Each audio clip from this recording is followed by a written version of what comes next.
I mean, how do I describe it? It's bold, A light. black, unapologetically black. Very funny, amusing, Caring. You give great advice from a different perspective. Passionate, free. vulnerable, A creative.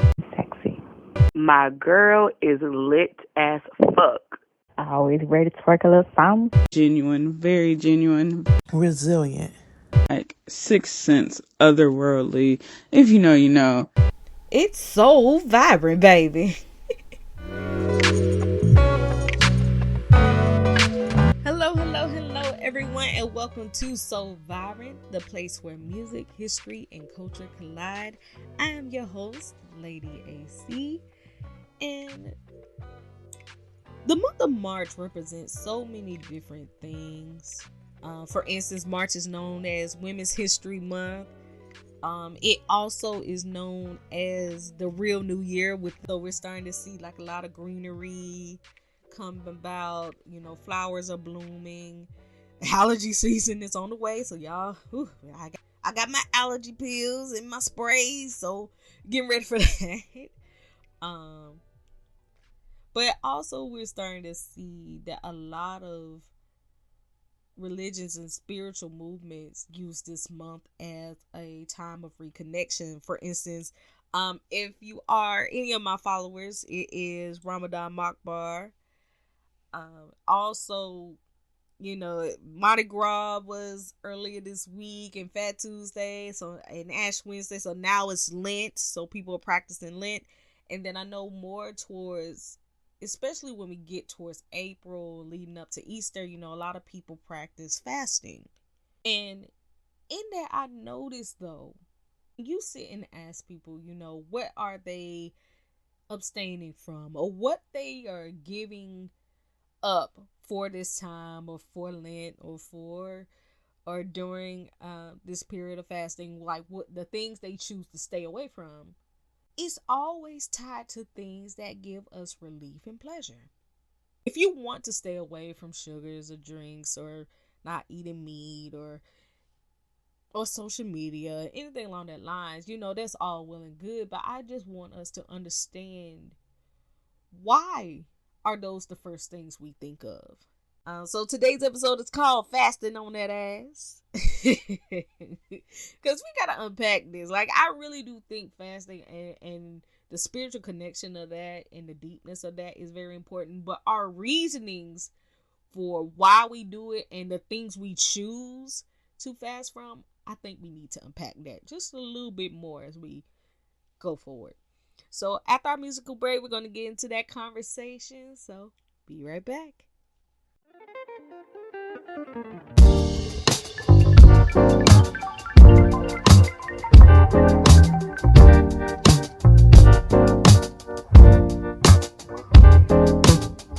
I'm up when you're down. I'm square and you're round. You're here, I'm not in town. Now you're trying to get down. You push me away. I just want to stay. I'm gonna stay in my lane. I don't need this pain, cause I'm telling you, you should move if you're not with it. Cause we both gonna lose if we're just sitting. I see nothing here, see nothing here. We should just get on our way, my dear. Yeah. Baby, you pack your bags, get gone. Down at my door says no one's home. Wanna be happy on my own. Leave me alone. Leave me alone. I could change your life, but you want to stay outside from this love you'd rather hide. It's alright, it's alright. Rather be enemies instead. Jealousy for that reason instead. Baby, that beef is in your head. I'm so fed up, I'm telling you, you should move if you're not with it. Cause we both gonna nothing here. See nothing here. We should just be on our way, my dear. Yeah, baby, you pack your bags, get gone. Sign on my door says no one's home. Gonna be happy on my own. Leave me alone. Leave me alone.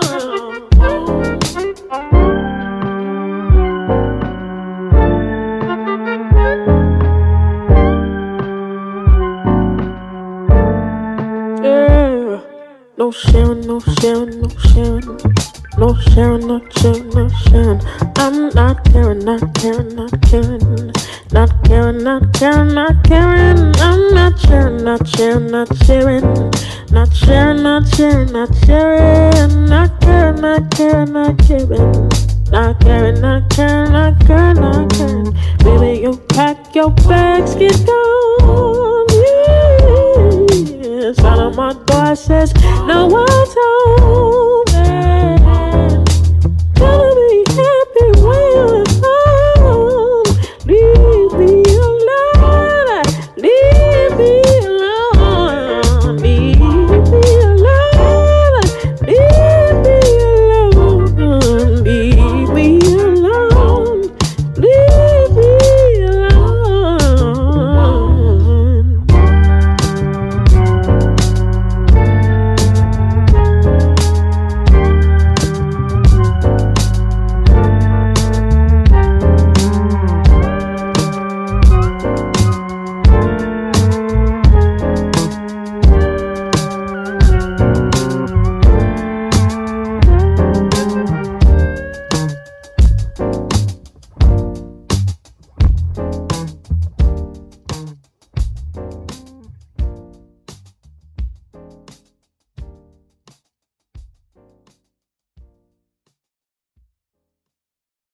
And that was Terrace Martin, new Terrace Martin, by the way, featuring OG with Not Sharing.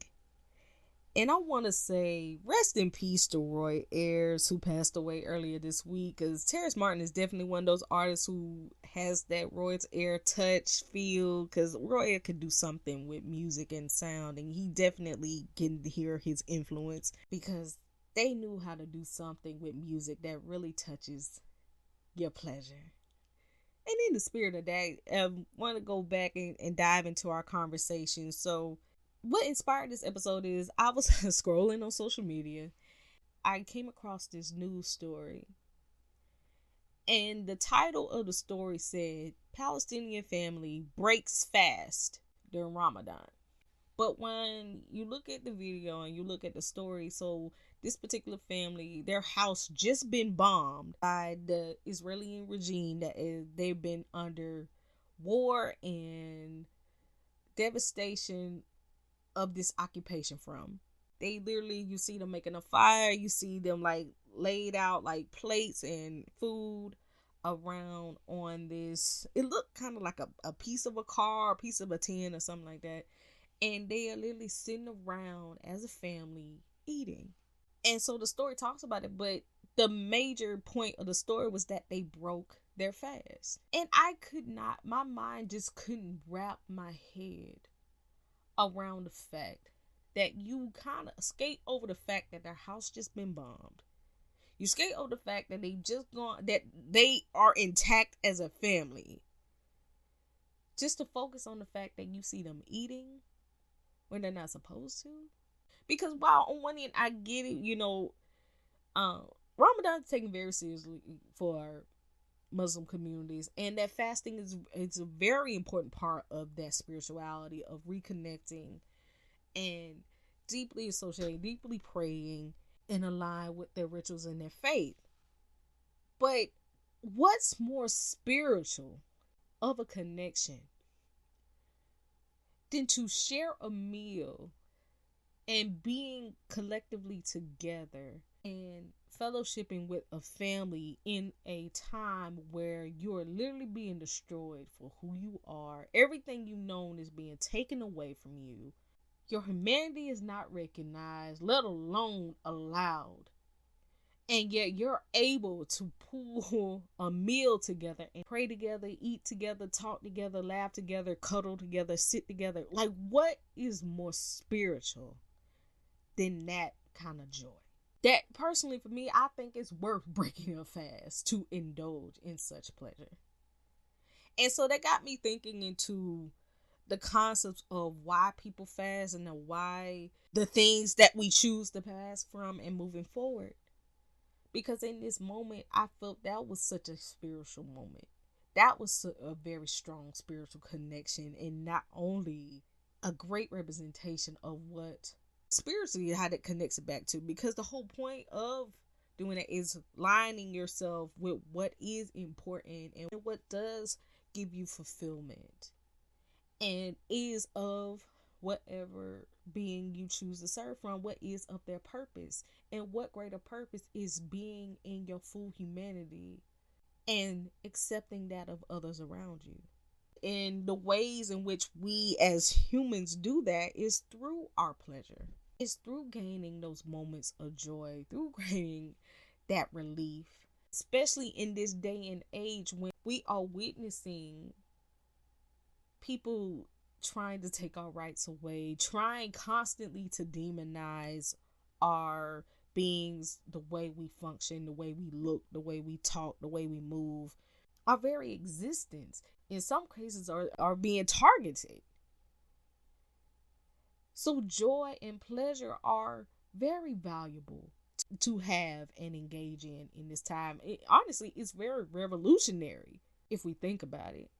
Because to strive to be who you are, to say you're going to be happy, to say that you're going to regulate your nervous system, to say that you're going to, despite what other people think, live out loud in your truth, that is revolutionary in a time where the other is so prevalent around you.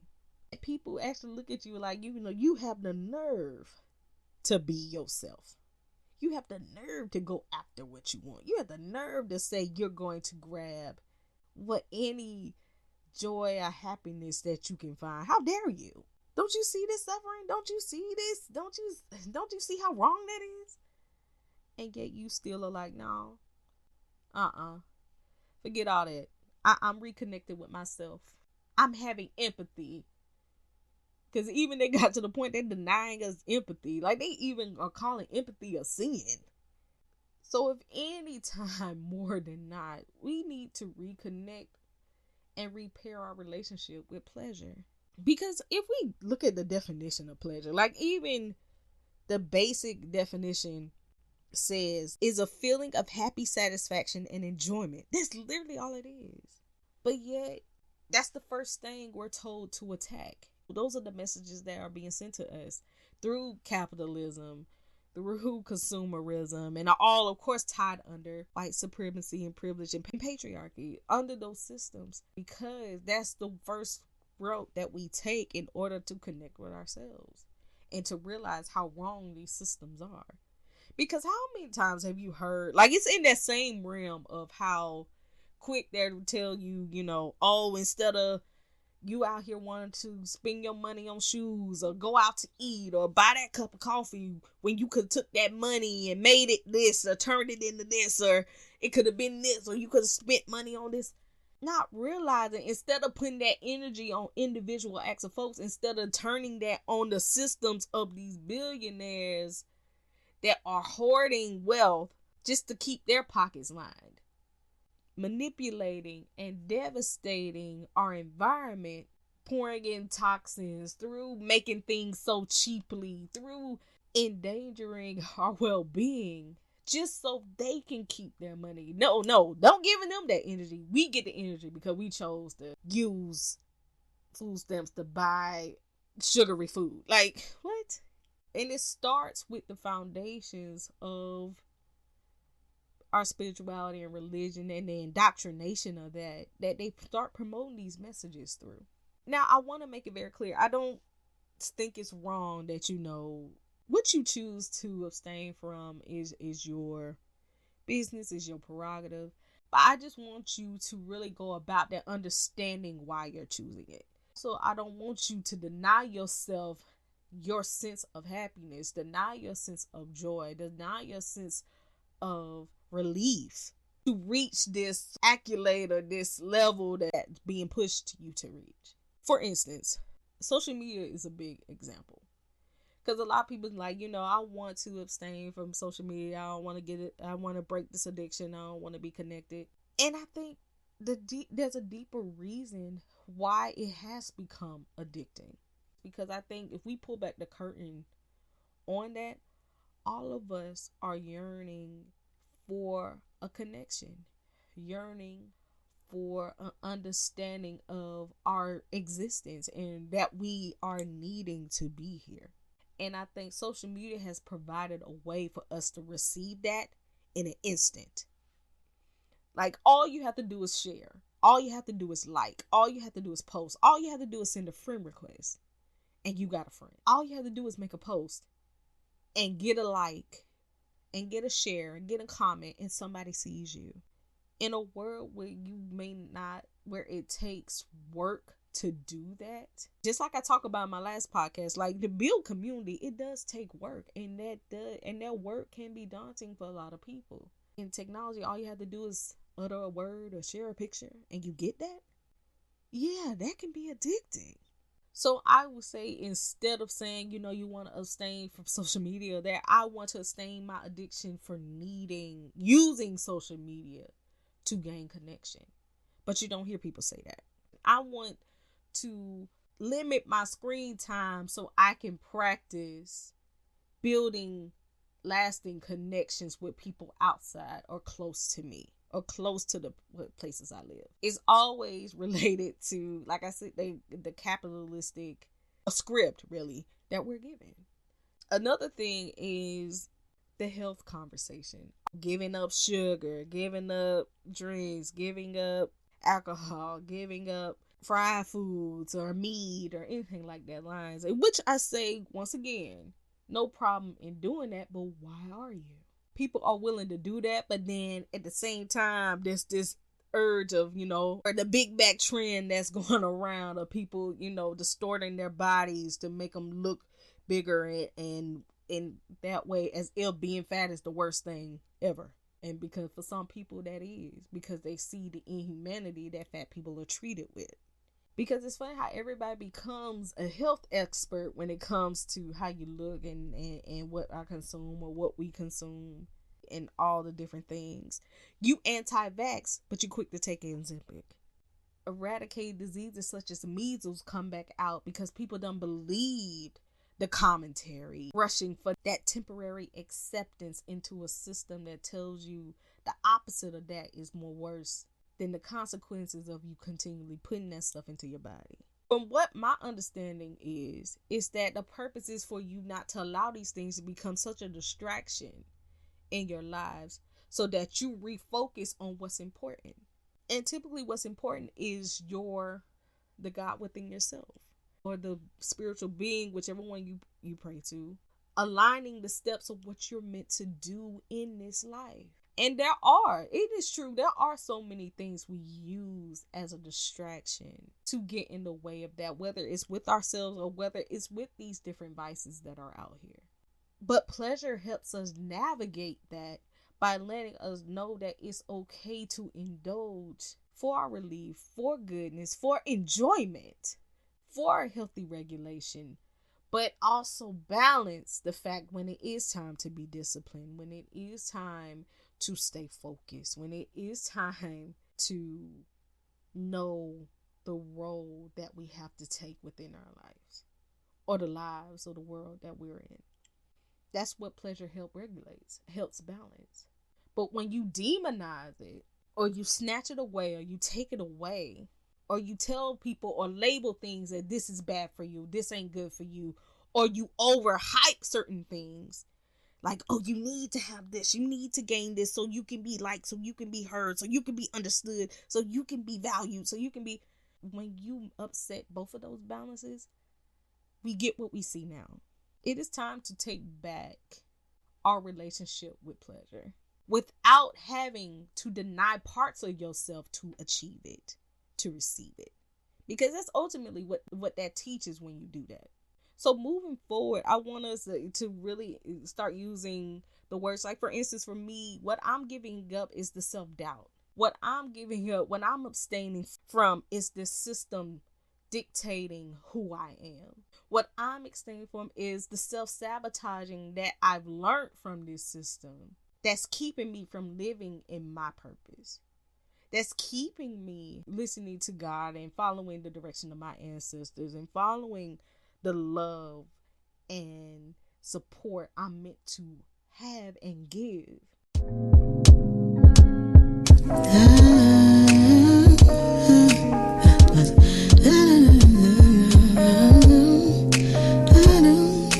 Super glue, take broke and fix him, appreciate him, love him, show him.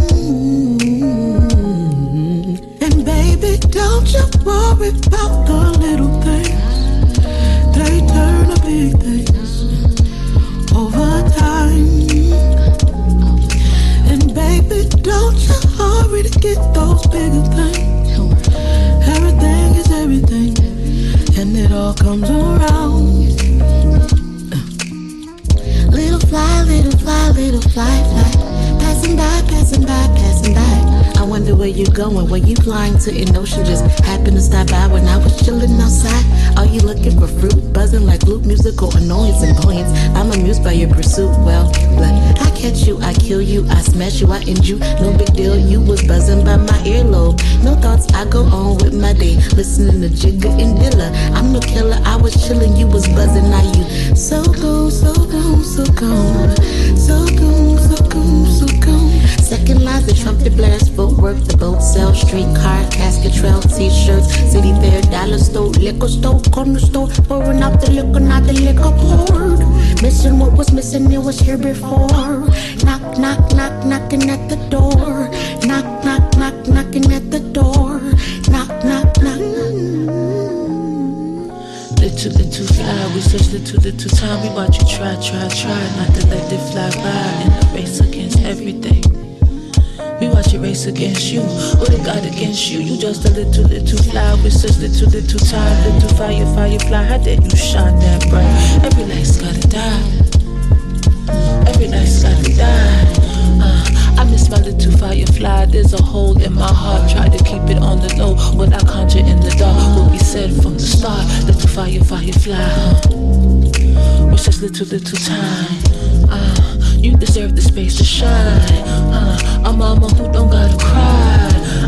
Be sure to look you in the eye when I tell you fly high. Super glue, take broke and fix him, appreciate him, love him, show him. Super glue, take broke and fix him, appreciate him, love him, show him.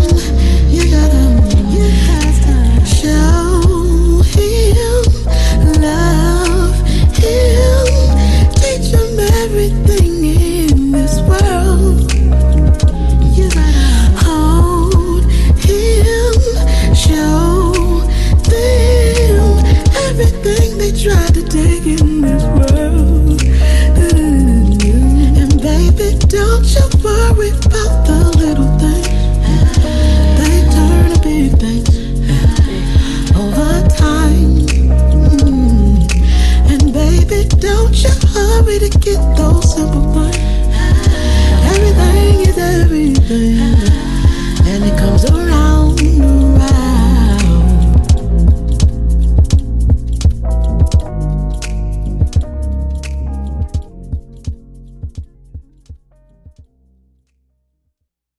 And that was Tank and the Bangas with The Little Things. Just like the song says, we can't sweat the little things, because in the midst of us doing all this work, we cannot do it alone. And that's what people use spirituality for. That's what people use community for. That's why it is important to network and to love and to build connections and to have community. So you have not only your spirituality and the people in that world guiding and protecting you, but you have the people who you can literally touch and literally be around that gets you there too. And they pour into you, so you know within yourself you're able to achieve that work. You're able to get that high sense of worth. All right. Well, that I'm gonna end it on that note. Like, y'all, fast for your many reasons, but make sure they're your reasons. That there's your direction. That it is your goals and your heightened sense of self that you're going after.